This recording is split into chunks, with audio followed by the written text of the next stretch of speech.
ভিক্ষা লাগলে ভিক্ষা নে, চাঁদাবাজি ছাইড়া দে, স্লোগান শিবিরের। বোঝাই যাচ্ছে যে এই স্লোগানের লক্ষ্যবস্তু হচ্ছে বিএনপি, আর কেউ না। জামাত ইসলাম তার সমস্ত উইংগুলোকে মোটামুটি মাঠে নামিয়েছে।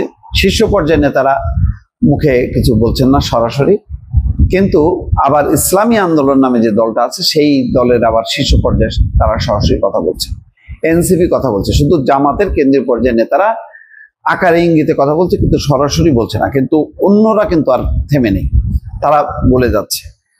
এবং দেখেন, এখনো পর্যন্ত নির্বাচনের দিন তারিখ ঠিক হয়নি, কিন্তু নির্বাচনের বিষয়টা যেহেতু আগায় আসছে, সুতরাং তাদের এই তীব্রতাটা পাইছে বিএনপির বিরোধিতা। এবং বিশেষ করে ফোর্ড হাসপাতালের সামনে যে সোহাগ হত্যার পর, তখন এটাকে চাঁদাবাজি হিসেবে বলা হচ্ছে, যদিও পুলিশ বলছে এটা ব্যবসার ভাগাভাগি দ্বন্দ্ব সংঘাত, সেটা কিন্তু এটাকে চাঁদাবাজি হিসেবে মোটামুটি এস্টাবলিশ করা হয়েছে। এবং যেহেতু বড় ঘটনা, একটা নির্মম হত্যাকাণ্ড যার ভিডিও ভাইরাল হয়েছে, এরপরে কিন্তু সবাই, ছাত্র শিবির, ওই এনসিবি সহ সবাই মাঠে নামছে।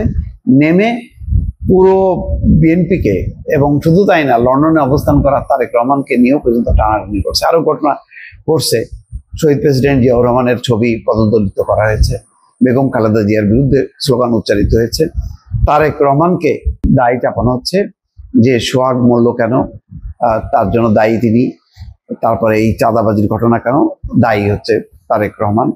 এইটা আস্তে আস্তে তীব্র হবে। এটা মির্জা ফখরুল ইসলাম আলমগীর দেখলাম আজকের একটা সাক্ষাৎকারে বলছেন যে এটা নির্বাচনকে সামনে রেখে, যেহেতু তারা পিছিয়ে আছে, তারা মনে করছে যে বিএনপি ক্ষমতায় আসবে, সুতরাং বিএনপিকে প্রতিপক্ষ বানায় তারা এটা একটা নির্বাচনী প্রচারণা, যার কোনো অর্থ নেই। তবে এটা ঠিক যে বিএনপির বিরুদ্ধে সারা দেশে চাঁদাবাজির অভিযোগ আছে, সেই অভিযোগের সত্যতা অনেকখানি সঠিক।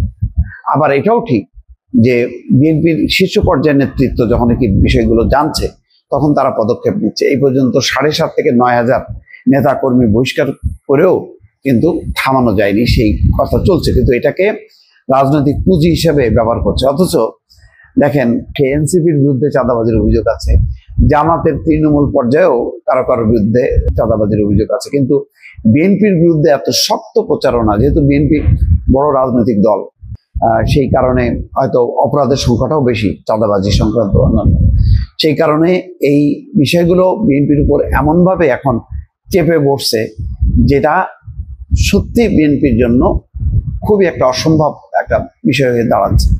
অর্থাৎ বেশ প্রতিষ্ঠা নিয়েছে, আর তাই যদি চলতে থাকে তাহলে এর একটা প্রভাব তো নির্বাচনে হবেই। এখন যেমন সাধারণ মানুষ, তারা মনে করে বাপরে, চাঁদাবাজির হাত থেকে বাঁচতে গেলে বোধহয় আমাদেরকে এই বিএনপিকে ভোট দেওয়া যাবে না, জামাতকে নিয়ে আসতে হবে। এবং জামাতও জানে যে মানুষের পালসটা কোথায়, মানুষ কি কারণে বিক্ষুব্ধ, সেই জায়গাগুলো থেকে তারা সামনে আনছে, বক্তৃতা দিচ্ছে এবং স্লোগান দিচ্ছে।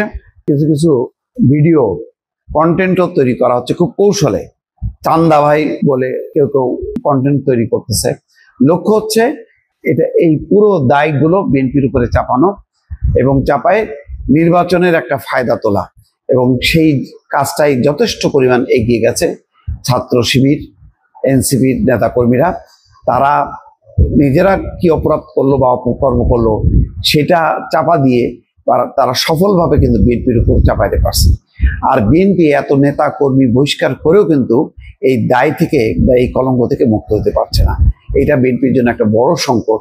সেই প্রেক্ষিতে, এই পরিস্থিতির প্রেক্ষিতে তারা কি পাল্টা রাজনৈতিক কর্মসূচি নেবে, দর্শক এখন সেটাই দেখার বিষয়। ভালো থাকবেন, আল্লাহ হাফেজ।